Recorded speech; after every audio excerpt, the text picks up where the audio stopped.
բարեբաշտ հայորդի, ողջույն ձեզ։ Ուգացու ավետարանի 18-րդ գլուխեն 18-ին 19-րդ համարներու մեջ կամփոփենք այսօրվա մեր խորհրդածությունը։ Մոտեցան վարդապետին եւ հարցուցին. Ինչ պիտի ընենք, որ ժառանգենք հավիտենական կյանքը։ Հավիտենական կյանքը ժառանգելու մտահոգությունը պիտի ունենա ամեն մեկ քրիստոնյա։ Իսկ անոր համար հարկ է բոլորանվեր կյանք։ Աստծո եւ մեր եկեղեցու հայրերու աղոթներու մեջ արգա բարը հոգևոր այդ իրավիճակի համար հանձնարարությունն է։ Շնորհալի Հայրապետի աղոթքի բարերը պիտի կարողանանք դարձնել մեր աղոթքը։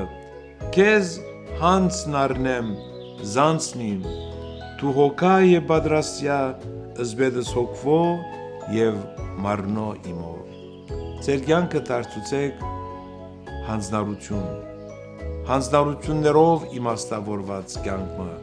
եւ Աստված պիտի վարձատրե ձեզ։ Ամեն։